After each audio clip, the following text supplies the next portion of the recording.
ஒரு கையில் ஒப்பந்தம், மறு கையில் குண்டு. நண்பர்களே, ஒரு நாட்டுடன் சமாதான பேச்சுவார்த்தை நடத்தி கொண்டிருக்கும் போதே அந்த நாட்டின் மீது குண்டு வீச முடியுமா? ஒருபுறம் அமெரிக்கா சொல்லுகிறது பேச்சுவார்த்தைக்கான வாயில் இன்னும் திறந்திருக்கிறது என்று. மறுபுறம் ஹோமூஸ் நீரிணையை சுற்றியுள்ள ஈரானின் இராணுவ திறன்கள் மீது அமெரிக்கா தொடர்ச்சியாக தாக்குதல் நடத்துகிறது. ஈரானும் அமைதியாக இல்லை. அமெரிக்க இலக்குகள், வளைகுடா நாடுகள் மற்றும் எண்ணெய் கப்பல்கள் மீது தாக்குதல் நடத்தப்பட்டதாக செய்திகள் வருகின்றன. இதே நேரம் இஸ்ரேல் லெபனான் எல்லையிலும் பதட்டம் முழுமையாக இன்னுமே தணியவில்லை. அப்படியானால் இங்கு உண்மையில் என்னதான் நடக்கிறது? இவர்கள் அமைதியை தேடுகிறார்களா, அல்லது அடுத்த பேச்சுவார்த்தையில் அதிக அதிகாரத்தோடு அமர்வதற்காக இப்போதே ஒருவரை ஒருவர் தாக்கிக் கொண்டிருக்கிறார்களா? இன்று இந்த மோதலினுடைய முழு பின்னணியையும் எளிமையாக இந்த பதிவில் பார்ப்போம். கடந்த ஜூன் 17 அன்று அமெரிக்காவும் ஈரானும் 14 அம்சங்கள் கொண்ட ஒரு இடைக்கால புரிந்துணர்வு ஒப்பந்தத்தில் கையெழுத்திட்டன. இதற்கு இஸ்லாமாபாத் மெமரண்டம் ஆஃப் அண்டர்ஸ்டாண்டிங் என்று பெயரிடப்பட்டது. பாகிஸ்தான் இந்த முயற்சியில் முக்கியமான மத்தியஸ்த பங்கை வகித்தது. இந்த ஒப்பந்தத்தினுடைய நோக்கம் உடனடியாக ஒரு நிரந்தர அமைதியை உருவாக்குவது அல்ல. மாறாக முதலில் 60 நாட்களுக்கு மோதலை கட்டுப்படுத்தி அந்த காலத்துக்குள் ஒரு இறுதி ஒப்பந்தத்தை உருவாக்குவது. அதன் முக்கிய அம்சங்களை பாருங்கள். முதலாவது என்ன தெரியுமா? ஹோமூஸ் நீரிணை சம்பந்தப்பட்ட விவகாரம். கமர்ஷியல் ஷிப், அதாவது வர்த்தக கப்பல்கள் கட்டணமின்றி பாதுகாப்பாக செல்ல ஈரான் தன்னுடைய முழுமையான பிரயத்தனத்தையும் பயன்படுத்த வேண்டும் என்று ஒப்பந்தம் கூறியது. கப்பல் போக்குவரத்து உடனடியாக தொடங்க வேண்டும். கண்ணிவெடிகள் எல்லாம் அகற்றப்பட்டு அதற்கான தொழில்நுட்ப தடைகளை அகற்றி 30 நாட்களுக்குள் அந்த டிராஃபிக் முழுமையாக மீள வேண்டும் என்பது இலக்கு. அடுத்து இரண்டாவது விஷயம் என்ன? அணுசக்தி தொடர்பானது. ஈரான் அணு ஆயுதங்களை உருவாக்காது என்பதை மீண்டும் உறுதிப்படுத்தியது. ஏற்கனவே கையிருப்பில் இருக்கக்கூடிய செறிவூட்டப்பட்ட யுரேனியத்தை என்ன செய்வது? செறிவூட்ட எவ்வளவு அனுமதிக்கப்படும்? சர்வதேச அணுசக்தி அமைப்பினுடைய கண்காணிப்பு எப்படி இருக்கும் என்பவை இறுதி ஒப்பந்தத்தில் தீர்மானிக்கப்பட வேண்டும்.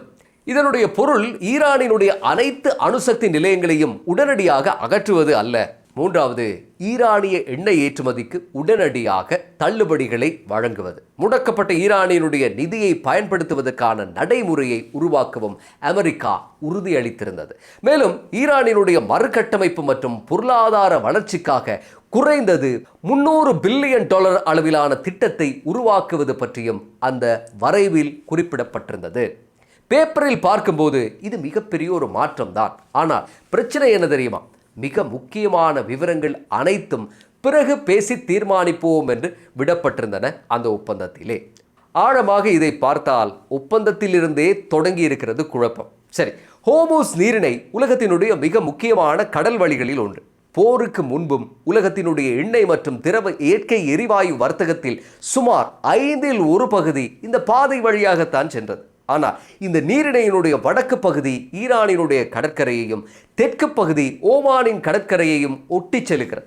இங்குதான் மோதல் ஆரம்பிக்கிறது. அமெரிக்கா என்ன சொல்லுகிறது? அனைத்து கடல் போக்குவரத்தும் எந்தவித கட்டணமும் இன்றி பாதுகாப்பாக திறந்திருக்க வேண்டும். ஆனால் ஈரான் என்ன சொல்கிறது? எங்களுடைய நீர்ப்பரப்பில் வழியாக செல்லக்கூடிய கப்பல்களை நிர்வகிக்கக்கூடிய முழுமையான அதிகாரம் எங்களுக்குத்தான் இருக்க வேண்டும் என்கிறது. இரண்டு தரப்பினரும் ஒரே ஒரு ஒப்பந்தத்தை இருவேறு விதமாக புரிந்து கொண்டார்கள். அதிலும் 60 நாட்களுக்கு மட்டும் கட்டணமின்றி பயணிக்கலாம் என்கிற அந்த வார்த்தை அடுத்து இன்னும் ஒரு கேள்வியை உருவாக்கியது. 60 நாட்கள் முடிந்த பிறகு என்ன நடக்கும்? அதற்கான தெளிவான நிரந்தர ஏற்பாடு இந்த இடைக்கால ஒப்பந்தத்தில் எங்குமே இல்லை. ஓமான் ஒரு வரைவை முன்வைத்ததாக அறிக்கைகள் கூறுகின்றன. ஓமானினுடைய தெற்கு பாதையில் இலவசமாக பயணிப்பதற்கான ஒரு யோசனை அது. ஈரானினுடைய வடக்கு பாதையில் கப்பல்கள் முன்கூட்டியே அனுமதி பெற வேண்டும். ஆனால் அமெரிக்கா அனைத்து வழிகளும் முழுமையாக திறக்கப்பட வேண்டும் என்றது. ஈரான் தன்னுடைய கட்டுப்பாட்டை விட்டுக் கொடுக்க தயாராக இல்லை. இதனால் ஒப்பந்தத்தில் இருந்த ஒரு சிறிய மயக்கம் மீண்டும் ஒரு பெரிய இராணுவ மோதலாக மாறியிருக்கிறது. அடுத்து நாம் இந்த ஒப்பந்தம் ஏன் 3 வாரங்களில் சிதைந்தது என்பதையும் பார்க்க வேண்டும். ஒப்பந்தம் கையெழுத்தான பிறகு தாக்குதல்கள் முழுமையாக நிற்கவில்லை. வர்த்தக கப்பல்கள் மீது தாக்குதல்கள் நடந்ததாக அமெரிக்காவும் வளைகுடா நாடுகளும் ஈரானை குற்றம் சாட்டியிருந்தன. ஈரான், அமெரிக்காவும் அதன் கூட்டாளிகளும் ஒப்பந்தத்தின் அரசியல் மற்றும் பொருளாதார வாக்குறுதிகளை மதிக்கவில்லை என்று குற்றம் சாட்டியது. பின்னர் அமெரிக்கா ஈரானிய எண்ணெய் ஏற்றுமதிக்கு வழங்கிய சில அனுமதிகளை ரத்து செய்தது. ஜூலை 7ஆம் தேதி அன்று அமெரிக்கா மீண்டும் இராணுவ தாக்குதல்களை ஆரம்பித்ததாக ட்ரம்பினுடைய நிர்வாகம் அமெரிக்க காங்கிரசுக்கு அறிவித்தது. ஜூலை 8ஆம் தேதி அன்று ட்ரம்ப் இடைக்கால ஒப்பந்தம் முடிந்துவிட்டது என்ற வகையில் பேசியிருந்தார். அதுக்கு பிறகு ஈரானின் ஹோமோஸ் தொடர்பான இராணுவ திறன்கள் மீது அமெரிக்கா தாக்குதலை நடத்தியது. ஈரானும் அமெரிக்க மற்றும் பிராந்திய இலக்குகள் மீது ஏவுகணை மற்றும் ட்ரோன் தாக்குதல்களால் பதிலடி கொடுத்தது. இங்கே கவனிக்க வேண்டிய முக்கியமான ஒரு விஷயம் ஒன்று உள்ளது. ட்ரம்ப் தாக்குதல் நடத்துகிறார். ஆனால் அதே ட்ரம்ப் ஈரானுடன் பேசி தீர்ப்பதற்கான வாய்ப்பை முழுமையாக மறுக்கவும் இல்லை. இதுதான் இந்த போரினுடைய விசித்திரம். ஒரு கையில் குண்டு, மற்றொரு கையில் பேச்சுவார்த்தைக்கான கடிதம். இரண்டு தரப்பும் அமைதி பேச்சுவார்த்தையை விரும்புகின்றன. ஆனால் அந்த பேச்சுவார்த்தை மேசையில் பலமாக அமர்வதற்காக முதலில் களத்தில் தங்களுடைய சக்தியை நிரூபிக்க முயற்சிக்கிறார்கள். இங்கே ஒரு முக்கியமான வேறுபாட்டையும் நாம் புரிந்து கொள்ள வேண்டும். அமெரிக்க ஈரான் ஒப்பந்தம் ஈரான் மற்றும் அமெரிக்காவுக்கு இடையிலான மோதலை பற்றியது மட்டுமல்ல, அதில் லெபனானில் நிலவும் மோதலை கட்டுப்படுத்துவது தொடர்பான அம்சங்களும் கூட இருக்கின்றன. இந்த அமைதி உடன்படிக்கைக்கு மத்தியிலும் இஸ்ரேல் லெபனானின் பல பகுதிகள் மீது தாக்குதல் நடத்தி இருக்கிறது. பலர் கொல்லப்பட்டிருக்கிறார்கள், பலர் காயமடைந்திருக்கிறார்கள். ஆக ஒரே ஒரு US ஈரான் அக்ரிமெண்ட் மட்டும் முழு பிராந்தியத்துக்கும் உடனடியாக அமைதியை உருவாக்க முடியாது என்பதைத்தான் அது எடுத்து காட்டுகின்றது. ட்ரம்பினுடைய நிர்வாகத்தின் முன்னுரிமை என்ன? ஹோமோஸ் நீரிணையை திறக்க வேண்டும், எண்ணெய் விலையை கட்டுப்படுத்த வேண்டும், அமெரிக்க படைகள் மற்றும் கூட்டாளிகளின் மீது நடத்தப்படக்கூடிய தாக்குதல்களை நிறுத்த வேண்டும். இஸ்ரேலினுடைய முன்னுரிமை என்ன? ஈரான் மற்றும் ஹிஸ்புல்லாவினுடைய இராணுவ திறன்களை நீண்ட காலத்துக்கு பலவீனப்படுத்த வேண்டும். அதனால் கூட்டாளிகளாக இருக்கும் அமெரிக்காவும் இஸ்ரேலும் ஒவ்வொரு கட்டத்திலும் ஒரே அரசியல் இலக்குடன் தான் இயங்குகின்றன என்ற ஒரு கேள்வி எழுகிறது. இஸ்ரேல் ஒவ்வொரு அமைதி உடன்படிக்கையையும் திட்டமிட்டே உடைக்கிறதா என்றும் நமக்கு ஒரு சந்தேகம் வருகிறது. சொல்லக்கூடியது ஒன்றே ஒன்றுதான். அமெரிக்கா ராஜதந்திர ரீதியாக ஒரு முன்னெடுப்பை முயற்சி செய்யக்கூடிய இந்த நேரத்தில் இஸ்ரேலினுடைய தாக்குதல்கள் தொடர்ந்தால் ஈரானிடம் அந்த ராஜதந்திர ரீதியான செயற்பாடுகள் மீதான நம்பிக்கை குறைந்து போய்விடும். ஆக இந்தியா, இலங்கை போன்ற உலகத்தின் பல நாடுகளையும் பாதித்திருக்கக்கூடிய இந்த மத்திய கிழக்கினுடைய பதட்டம் எப்போது தீரும் என்றுதான் பார்த்து கொண்டிருக்கிறது உலகமே.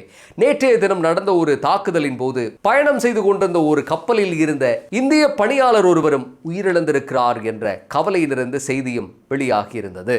ஜூன் மாதம் 17ஆம் தேதி கையெழுத்திடப்பட்ட 14 அம்ச ஒப்பந்தம் இன்னும் ஒரு ரெஃபரன்ஸ் டாக்குமெண்டாகவே இருக்கிறது. ஆனால் அதன் போர் நிறுத்த உடன்பாடுகள் நடைமுறையில் கடுமையாக சிதைந்து கிடக்கின்றன.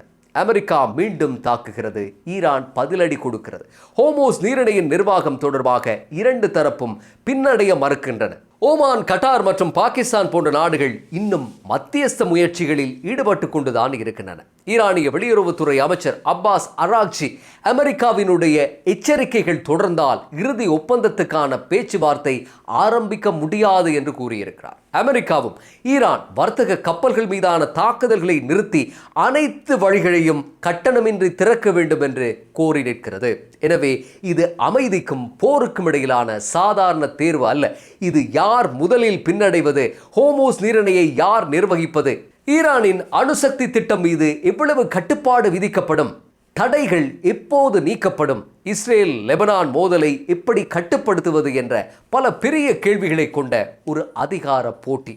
இரண்டு தரப்பும் தங்களுக்கான மரியாதையான வெளியேறும் வழியை தான் இப்போது தேடிக்கொண்டிருக்கிறார்கள். ஆனால் அந்த வழியை கண்டுபிடிக்கும் வரை விலையை செலுத்துவது தலைவர்கள் அல்ல, கப்பல்களில் பணிபுரியும் மாலுமிகள், பணியாளர்கள், தாக்குதல்களுக்கு நடுவிலும் வாழக்கூடிய பொதுமக்கள், எண்ணெய் விலையேற்றத்தால் பாதிக்கப்படக்கூடிய சாதாரண குடும்பங்கள். இதுதான் இந்த போரினுடைய மிகப்பெரிய சோகம். இந்த மோதல் மீண்டும் பேச்சுவார்த்தை மேசைக்கு திரும்புமா, அல்லது ஹோமோஸ் நீரிணை இன்னும் பெரிய பிராந்திய போருக்கான தொடக்க புள்ளியாக மாறுமா? உங்களுடைய கருத்தை கமெண்ட்ஸில் பதிவு செய்யுங்கள். அமெரிக்காவும் ஈரானும் சமரசத்துக்கு வருவார்களா? பொறுத்திருந்து பார்ப்போம்.